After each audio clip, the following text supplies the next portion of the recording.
Internally Bharat के अंदर भी कहीं ना कहीं एक कोहराम वाला सिचुएशन बन रहा है, उबल रहा है। ये कभी भी ब्लास्टिंग पॉइंट पे आ सकता है। सेकंड, भारत के साथ दूसरे कंट्रीज के रिलेशनशिप में भी थोड़ी सी खटास आने की संभावना है।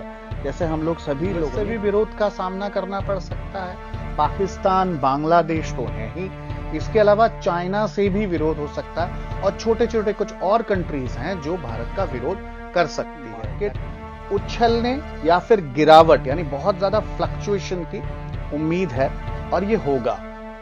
यूं तो ये साल पूरा ही कोविड का एक वर्जन ऑलरेडी हमारे इंडिया में और दूसरी जगह में इंडिकेशन दे चुका है, संकेत दे चुका है। तो हेल्थ से रिलेटेड भी आपको थोड़ा सा प्रिकॉशन, प्रिवेंशन रहना पड़ेगा। जय माता दी, जय श्री राम।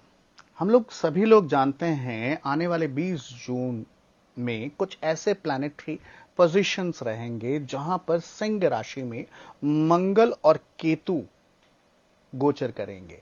प्लैनेटरी पोजीशंस सिंह राशि में इस पर्टिकुलर टाइम पे जाएगा।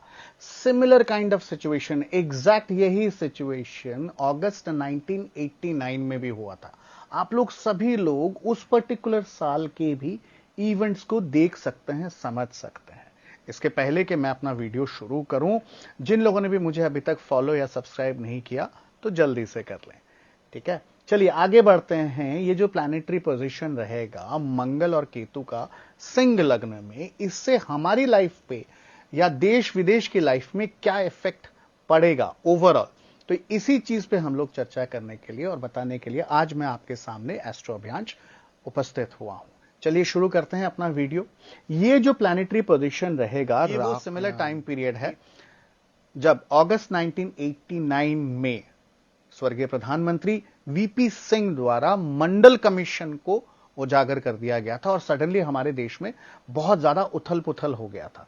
ये वो टाइम पीरियड है जब सुप्रीम कोर्ट के आदेश के बाद रामलला की पूजन की परमिशन मिली थी राम जन्मभूमि में। तो ये बहुत सारे इवेंट उस साल हुए थे। एक्चुअली में ये वो टाइम पीरियड है जो आने वाले टाइम पीरियड में हम जिसको देखेंगे, समझेंगे, परखेंगे, जहां पर इतिहास कहीं ना कहीं फिर से रिपीट हो सकता है। भारत में कई जगह पे कई चीजों में बदलाव आ सकता है। जी हां, आपने बिल्कुल सही सुना है। जुलाई तक कुछ ऐसे फील्ड हैं जहां पर हमें बदलाव देखने को मिल सकता है, जैसे एजुकेशन, बॉर्डर लाइन यानी सीमावर्ती एरियाज में भी कहीं ना कहीं भारत अब कुछ कठिन निर्णय लेने वाला। यूं तो ये सरकार वैसे ही कई सारे कठिन और अच्छे निर्णय ले चुके हैं। अब आगे भी अगले 20 से 25 दिनों में, 30 दिनों में आप और हम लोग यही देखेंगे, बहुत बड़े बड़े निर्णय होने वाले हैं। चाहे वो इंटरनल से रिलेटेड हो, चाहे वो एक्सटर्नल रिलेटेड हो। इंटरनली भारत के अंदर भी कहीं ना कहीं एक कोहराम वाला सिचुएशन बन रहा है, उबल रहा है। ये कभी भी ब्लास्टिंग पॉइंट पे आ सकता है। सेकंड, भारत के साथ दूसरे कंट्रीज के रिलेशनशिप में भी थोड़ी सी खटास आने की संभावना है। जैसे हम लोग सभी लोगों ने पिछले दिनों में एक न्यूज में देखा था, G7 समिट में इंडिया को इस बार इनविटेशन नहीं मिला, चाहे वो कोई भी रीजन रहा हो, ठीक है। तो भारत को यूएस से भी विरोध का सामना करना पड़ सकता है। पाकिस्तान, बांग्लादेश तो है ही, इसके अलावा चाइना से भी विरोध हो सकता है और छोटे छोटे कुछ और कंट्रीज हैं जो भारत का विरोध कर सकती है। दैट इंक्लूड्स कनाडा ऑल्सो, ठीक है। थर्ड, एक और चीज हम आपको बताना चाहेंगे, यहां पर जापान और उसके नियर बाय एरिया में किसी तरीके का कोई बीमारी की या फिर महामारी का आपको बाकायदा फिर से इस बार एक संकेत मिलेगा, जो आगे चल के बहुत बड़ी महामारी का रूप ले सकता है। इसका इफेक्ट इंडिया के अंदर भी आएगा, ठीक है। थर्ड, एक और चीज हम आपको बता दें, ये भारतवर्ष के सभी लोगों से मेरी विनती है कि बिना सोचे समझे आपाधापी में कहीं पे भी कोई भी अपने कमेंट्स ना दें। इससे क्या होगा, कई जगह पर हम ये देखेंगे एक लड़ाई जैसी परिस्थिति शुरू हो जाएगी। हम लोग ऑलरेडी देख रहे हैं यूक्रेन और रशिया का वॉर। इसके अलावा भी कई जगह के वॉर सिचुएशन ऑलरेडी चल रहा है, चाहे पाकिस्तान हो, चाहे बांग्लादेश हो, चाहे बलूचिस्तान हो, चाहे इजराइल हो, अफगानिस्तान हो। बहुत सारी जगह में ये लड़ाई वाली सिचुएशन और तीव्र हो जाएगा, यानी और इंटेंसिटी इसकी तेज हो जाएगी। तो आप सभी से निवेदन है कि शेयर मार्केट जैसी जगह पे या फॉरेक्स में या क्रिप्टो में आप इन्वेस्ट करने से अभी कुछ दिनों के लिए बचें, क्योंकि कई बार आप देखेंगे इस पर्टिकुलर पॉइंट पे भी, चाहे वर्ल्ड में हो चाहे इंडिया में हो, डोमेस्टिक मार्केट उछलने या फिर गिरावट यानी बहुत ज्यादा फ्लक्चुएशन की उम्मीद है, और ये होगा। यूं तो ये साल पूरा ही ऐसा रहेगा, लेकिन 31 जुलाई तक इसकी संभावनाएं ज्यादा रहेंगी।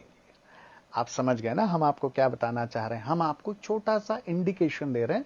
हम सभी लोग जानते हैं prevention is better than cure, तो ये प्रिवेंशन है, ठीक है। तो यहां पर भारत के लिए, ठीक है, कुछ बड़े कड़े डिसीजंस होंगे, जैसा कि मैंने कहा, in terms of legal aspect, in terms of finance, in terms of education, in terms of IT, खासतौर पे मीडिया से रिलेटेड भी कुछ कड़े कदम उठाए जा सकते हैं। डिफेंस में तो 110% आप लोग देखेंगे ये जो भी डिसीजन आएगा सडनली होगा, क्योंकि सिंह राशि जो होता है ये हमारे लीडरशिप को दिखाता है, ठीक है। केतु क्या करता है, किसी भी चीज की इंटेंसिटी बढ़ा देता है। अगर वो नेगेटिव है तो उसकी इंटेंसिटी बढ़ा देगा। अगर वो, जैसे मंगल यानी प्राइम मिनिस्टर, मंगल के अंडर में बहुत सारे प्लैनेट्स आते हैं जो कंट्रोल किए जाते हैं। अब यहां पे केतु क्या कर रहा है, मंगल की नेगेटिव एनर्जी इंटेंसिटी को बढ़ा दे रहा है, जिसके वजह से क्या होगा, एक वॉर लाइक सिचुएशन, एक कंफ्यूजन वाला परिस्थिति हम सबके लाइफ में आएगा, ठीक है। यहां पे हेल्थ रिलेटेड भी कोई इशू, जैसा कि मैंने कहा, ऑलरेडी कोविड का एक, कह लीजिए कोविड का एक वर्जन ऑलरेडी हमारे इंडिया में और दूसरी जगह में इंडिकेशन दे चुका है, संकेत दे चुका है। तो हेल्थ से रिलेटेड भी आपको थोड़ा सा प्रिकॉशन, प्रिवेंशन रहना पड़ेगा, क्योंकि जापान से के जरिए या उसके नियर बाय कंट्रीज के जरिए जो महामारी आएगी उससे हमारे इंडिया में भी इफेक्ट पड़ेगा।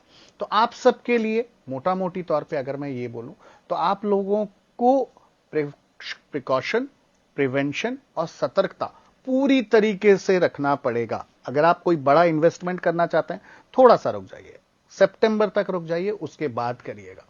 अगर बहुत ज्यादा मजबूरी है तभी आप आगे बढ़ सकते हैं। इस पर्टिकुलर टाइम पीरियड में अच्छी चीज कह लीजिए जो एक ही चीज होगी, टेक्नोलॉजिकल एडवांसमेंट होगा। इंडिया टेक्नोलॉजिकल एडवांसमेंट अब खुद करेगा, डिफेंस के लिए हो, मेडिकल सिस्टम के लिए हो। ये एक अच्छी चीज है जो हम लोगों के लाइफ में हम सबको देखने को मिलेगा।